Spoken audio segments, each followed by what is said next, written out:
This is the Scarcity Studios YouTube channel. Please don't forget to like, comment, share and subscribe.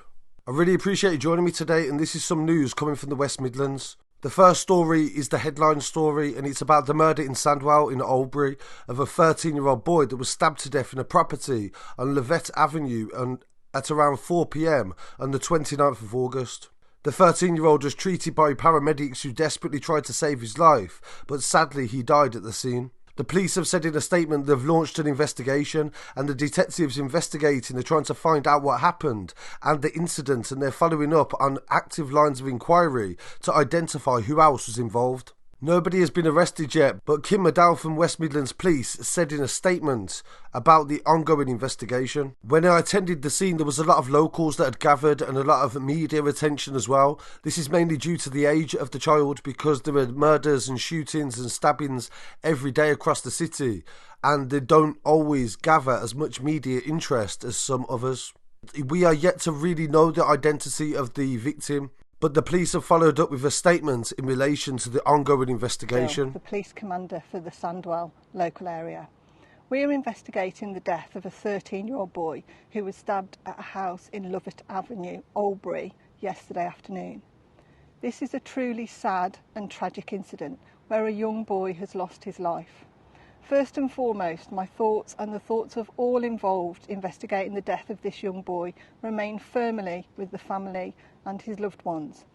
I know this will also have had a huge impact on the wider community, who will be shocked and concerned about what has happened. I am grateful to our officers who attended the address and supported the paramedics as they worked in vain to try to save his young life. I'm here to let the family and the wider community know that we will work with you and support you as we seek to find out who is responsible for the death of this young boy. Yesterday on the 30th of August, they said they were investigating the murder of the 13-year-old boy who was stabbed to death at a home in Lovett Avenue, Oldbury. Chief Superintendent Kim McDowell, the commander for the Sandwell Policing Unit, said in a statement, "This is a truly sad and tragic incident where a young boy has lost his life." They said they have teams of detectives working to find out what happened, and they know that the incident took place inside the boy's home, and they're appealing for anybody with information to come forward. So what we know so far is that nobody has been arrested, and we don't know who they're looking for. And this incident isn't isolated to the home, so whoever committed this offence is no longer in the home and hasn't been arrested, and that is the only information we have for certain right now. The police haven't asked for anybody, they haven't released any wanted pictures or said that they're trying to look for anybody specifically. That doesn't mean they aren't, but it just means that they haven't said this to the public. So this also means we're in the very early stages of the investigation, and also the story as well, with the victim's identity still yet to be revealed. So rest in peace to the 13-year-old, and we'll definitely keep you updated on anything to do with this story. In another crime scene that I attended this week on the 28th of August, 2 men were shot in Woodgate Valley near Bartley Green area of the city. This occurred at around 5:40 p.m, the police said, and shots were fired, and a 58-year-old man and a younger male were injured. One was treated at the scene for the injuries, but the older man was taken to hospital in a very serious condition. There was a large police response and a lot of different units, and also a cordon remained in place for nearly 2 days at an address on Clapgate Lane. And very similar to the other story, nobody as of yet has been arrested in relation to this case, and it's not known if anybody's even been sought or if they have any idea who may be responsible. But as it stands, the 2 victims are thankfully in a stable condition, and hopefully it doesn't deteriorate and become a murder investigation. So I'll definitely keep you updated on that story, and I look forward to hearing the viewers' comments on these 2 stories. In the next case coming from Birmingham on the 24th of August, this video went viral and it's also available on our Telegram, but it's too violent to show on YouTube. It involves a stabbing on Dudley Road in Birmingham, and police were called to Dudley Road at the junction of Belfield Road at 1:30 a.m. on the 24th of August. The victim was taken to hospital after receiving slash injuries from a knife, but is in a stable condition.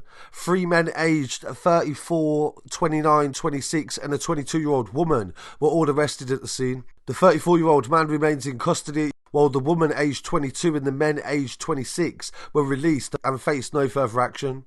The victim is in a stable condition in hospital, and the video circulated online and also shows him pushing a pushchair, and some people believe that there was a child in the pushchair, which is quite understandable, but it's now been revealed that he just had belongings in this pushchair, and it's believed that he played some sort of instrument or he might have busked in town, and this is very common for him to be pushing this pushchair up the road. But the video then escalates and shows him being slashed in the throat and a lot of blood on the scene, and him eventually collapsing onto the street. But as it has now emerged, he was in a stable condition and will make a full recovery. And in this next story, coming from the Ruby area of the city, the family of a man who was attacked by dogs in Ruby have spoken about the devastation and the loss of his life. Nicholas Glass, 32 years old, has been named as the person who was killed by the dogs inside a relative's property on Hereford Close in Regnall in the early hours of the 21st of August. A post-mortem examination revealed that he died of injuries sustained by being bitten by a dog. It's believed that 4 of the dogs were present at the time and at least 2 of them attacked him. They were seized by the police and the other 2 dogs were found later, and tests have confirmed that they are XL Bully dogs. They are a banned breed and neither of them had a certificate of exemption. The inquiries into Nicholas' death continues, the police have said in a statement, and 4 of the dogs remain in secure kennels. His family said that he was a loving son, brother and uncle and will be missed by all the family and all of his friends. He was kind-hearted, caring and compassionate, and he would do anything for anyone. We are devastated at his loss and will miss him desperately.